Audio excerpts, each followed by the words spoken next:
તો બાંગ્લાદેશમાં હિન્દુ ઉપર થઈ રહેલા અત્યાચારને લઈ દેશભરના હિન્દુઓમાં રોષ જોવા મળી રહ્યો છે, ત્યારે પોરબંદરમાં આ મુદ્દે હિન્દુ સમાજ દ્વારા રોષ વ્યક્ત કરવામાં આવ્યો।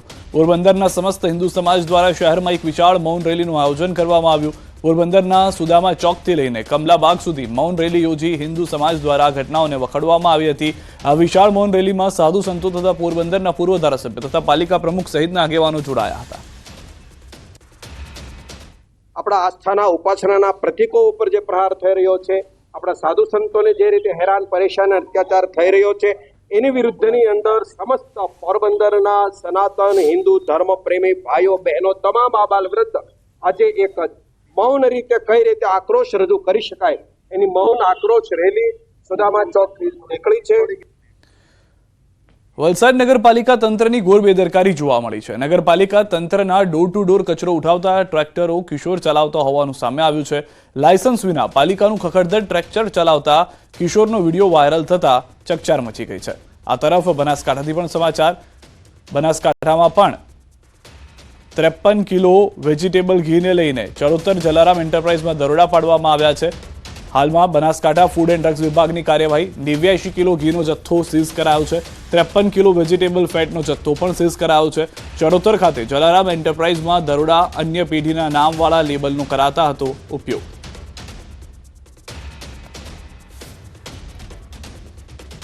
હવે વાત કરીએ વલસાડની। નગરપાલિકા તંત્રની ઘોર બેદરકારી જોવા મળી। નગરપાલિકા તંત્રના ડોર ટુ ડોર કચરો ઉઠાવતા ટ્રેક્ટરો કિશોર ચલાવતા હોવાનું જાણવા મળ્યું। લાયસન્સ વિના પાલિકાનું ખખડધજ ટ્રેક્ટર ચલાવતા કિશોરનો વિડીયો વાયરલ થતા ચકચાર મચી। મહત્વનું છે કે વલસાડ પાલિકામાં વહીવટદારનું શાસન છે, જેથી પાલિકામાં રેઢિયાળ વહીવટ ચાલતો હોય તેવા દ્રશ્યો સામે આવે। વિડીયોમાં કિશોર જણાવ્યું છે કે છેલ્લે પોતે 7 મહિનાથી પાલિકાનું ટ્રેક્ટર ચલાવે છે। મહત્વનું છે કે વલસાડ નગરપાલિકા વિસ્તારમાં ડોર ટુ ડોર કચરો ઉઠાવવા અભી એન્ટરપ્રાઇઝ નામની એજન્સીને કોન્ટ્રાક્ટ સોંપાયો છે, ત્યારે એજન્સી સામે પણ કાર્યવાહી કરાય તેવી માંગ ઉઠી છે। દ્રશ્યોમાં આપ જોઈ રહ્યા છો કે જે કિશોર જે છે તે આ ટ્રેક્ટર ચલાવી રહ્યો છે। 1-2 દિવસથી 5-7 દિવસથી નહીં, છેલ્લા 7 મહિનાથી ટ્રેક્ટર ચલાવી રહ્યો હોવાની જાણકારી ખુદ કિશોરે આપી છે। હવે જે થર્ડ પાર્ટીને આ કોન્ટ્રાક્ટ આપવામાં આવ્યો છે તેની સામે કાર્યવાહી કરવામાં આવે તેવી માંગ પણ હાલમાં ઉઠી રહી છે। રાજકોટના રૈયા રોડ પર સરકારી જમીન કરાયેલા દબાણો દૂર કરવાની કાર્યવાહી હાથ ધરાઈ। બાપા સીતારામ ચોક નજીક 5000 ચોરસ ફૂટ જમીન પર બુલડોઝર ચલાવવામાં આવ્યું। મામલતદાર દ્વારા અગાઉ 2 થી 3 વખત નોટિસ આપવામાં આવી, છતાં દબાણ નહોતા કરાયા। તંત્રે દબાણો દૂર કરી કરોડોની સરકારી જમીન ખુલ્લી કરવામાં આવી છે। વાણિજ્ય પ્રકારના દબાણો અમુક જગ્યાએ વંડા વણાકી અને કબજો કરેલ છે અને કાચી ઓયડીઓ બનાવી ભાડે આપવાની પ્રવૃત્તિ કરતા હતા। પછી ગેરેજ ટાઈપના અમુક બીજા ફેબ્રિકેશન વર્કને એ ટાઈપના જે વાણિજ્ય પ્રકારના દબાણો છે એ આજે અમે ખુલ્લા કરાવવા જઈ રહ્યા છીએ। વડોદરાથી સમાચાર। ટ્રાફિક જવાનને કચડવાનો પ્રયાસ, કાર રોકવાનો પ્રયાસ કરતા ચાલક ટક્કર મારી। સમા સર્કલની ઘટના સીસીટીવીમાં જોવા મળી છે। કાર ચાલકે સિગ્નલ તોડતા રોકવાનો કર્યો હતો પ્રયાસ। કાર ચાલક સામે ફરિયાદ નોંધી તપાસ શરૂ કરાઈ। કાર ચાલકે એને અડફેટમાં લીધા છે એવું અત્યારે હાલના પૂરું પ્રાથમિક તબક્કે જાણવા મળ્યું છે અને સમા પોલીસ સ્ટેશનથી તપાસ આની ચાલુ છે અને એ બધી વિગતો આવી જાય તે આપણે કાયદેસરની કાર્યવાહી કરવામાં આવશે। ગીર સોમનાથથી સમાચાર। કોડીનારના કરેડા ગામે રોલર ફરી વળતા એકનું મોત થયું છે। કરેડા ગામે મનરેગાના રોડના કામ માટે આવેલું રોલર ચાલક પર ફરી વળ્યું છે। રોલરની પાછળ બેટરીના છેડા આપવા જતા રોલર રિવર્સ ગિયરમાં હોવાના કારણે ચાલક પર ફરી વળ્યું। દિવાલમાં ટકરાયા બાદ ફરી બીજી વખત ફરી વળ્યું રોલર। રોલર ચાલકનું ઘટના સ્થળે જ મોત થયું।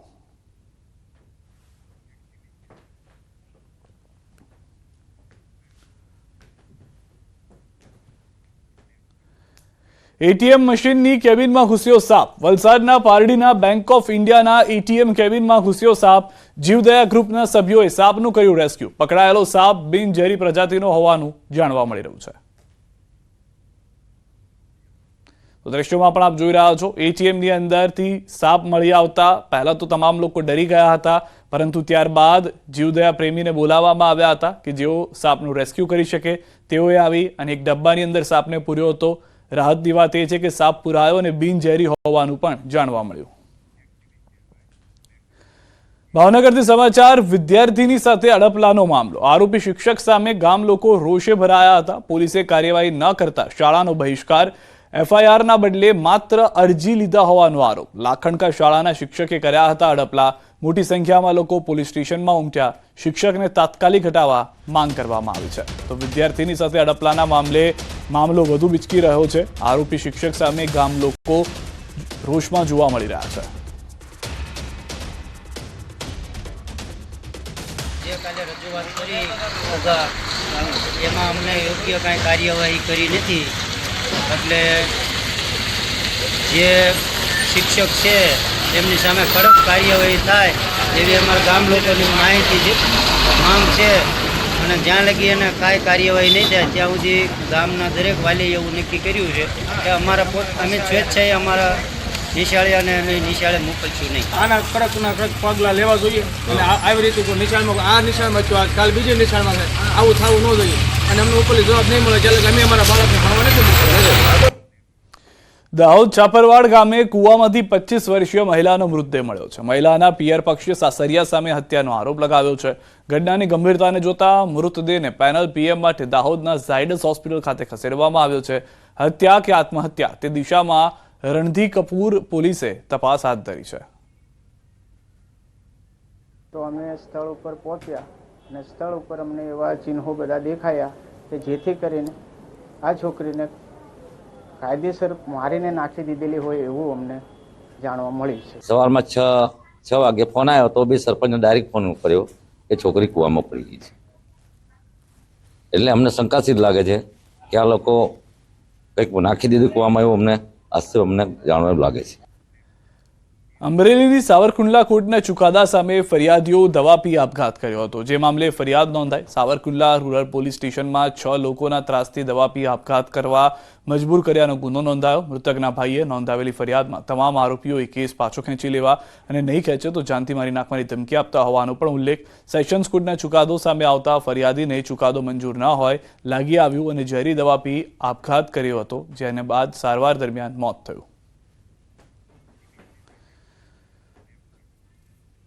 સુરતથી સમાચાર દીપિકા પટેલના આપઘાતનો મામલો કોર્પોરેટર ચિરાગ પટેલની પૂછપરછ શરૂ થઈ ચૂકી છે પોલીસે ચિરાગ પટેલની પૂછપરછ શરૂ કરી છે કોર્પોરેટર ચિરાગ પટેલ સીસીટીવીમાં દેખાયા હતા ગ્લોવ્સ પહેરીને ઘરમાં પ્રવેશ કરતા દેખાયા હતા જેને લઈને પણ સવાલો ઊભા થઈ રહ્યા છે ત્યારબાદ ગ્લોવ્સ ત્યાં ફેંકી દીધા હોવાની પણ જાણકારી મળી રહી છે હાલમાં સીસીટીવીની મદદથી પોલીસે તપાસ શરૂ કરી દીધી છે.